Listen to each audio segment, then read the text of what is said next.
Now, I think it's pretty safe to say that ever since the Marvel's box office disaster, and let alone what happened with the Wish movie under Bob Iger's lack of leadership skills, we know that all divisions over at Disney are continuing to fail and are not looking good or any better for the 2025 year, as that's going to be full of expensive failures by Disney, starting things off, by the way, with Captain America 4 and Snow White 2025.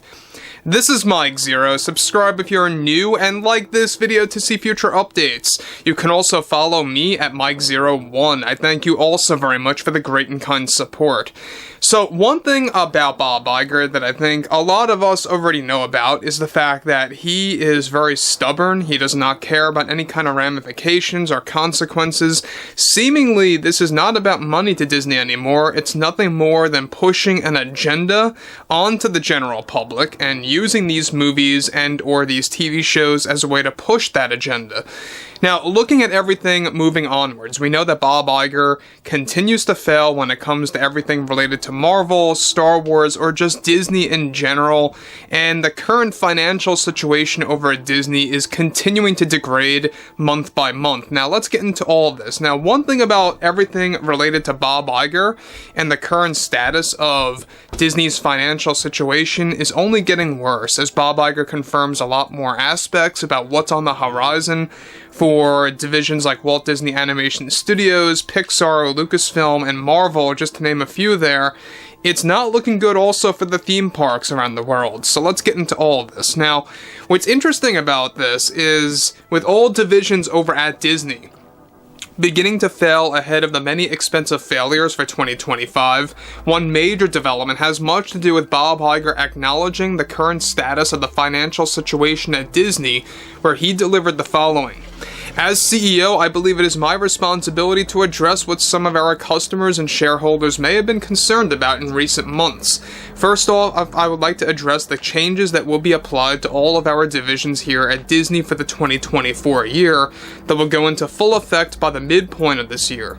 We are happy to announce that we aim to provide a complete revision to all of our divisions that will head into a smaller scale format, both for the films and or television programs that will be produced, and this also applies to the number of employees that we will have hired across all divisions at the Disney company. By carefully right-sizing each division over the course for the next few months, we believe this will create success with our cost-cutting measures to make sure our long list of installments gain an above-average profit for the years to come. Many of these changes will be applied to one of our most respected divisions like Pixar that will be undergoing a drastic change in how films will be produced moving onwards.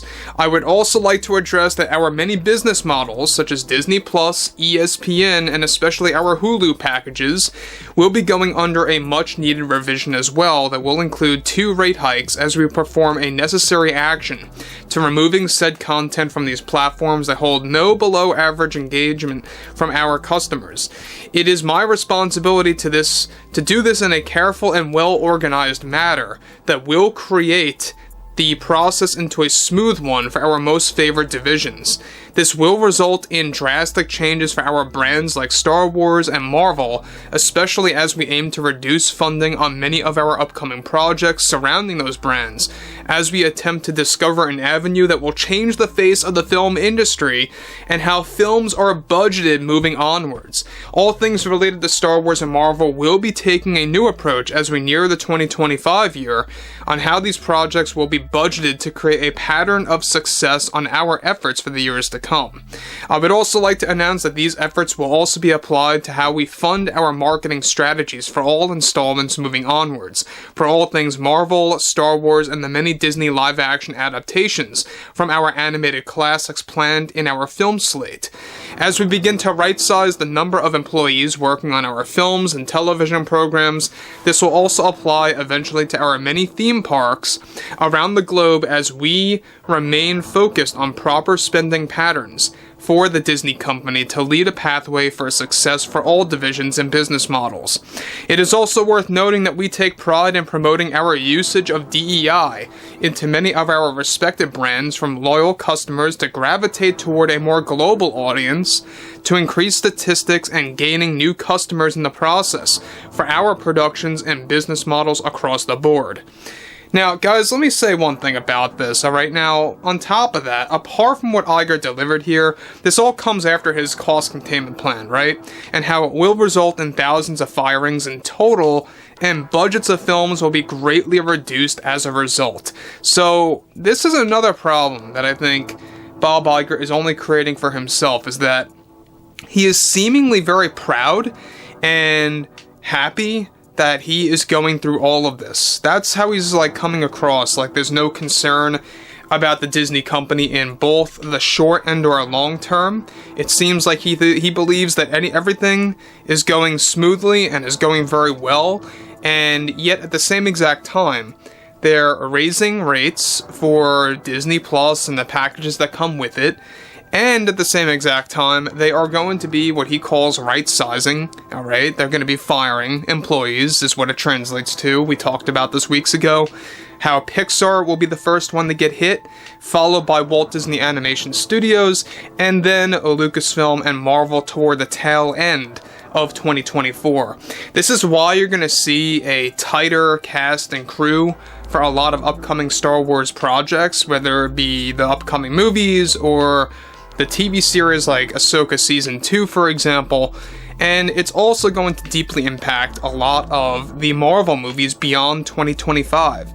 So, I think that we're entering into an era of Disney where 2023 was a very bad year, 24 is an empty one, and 2025, I believe, is going to mark the worst year of all time. Because not just the fact that they are dealing with expensive failures, one after the other, even more so than 2023, but at the same exact time, all of these firings, all of these revisions, as he likes to call them, that will be applied to the divisions over at Disney, are really gonna slowly and gradually impact Disney and hit hard in 2025. That's why I believe that that year is going to be disastrous for them, and the after effects for the later half of the 2020s is going to be a rapid decrease over time.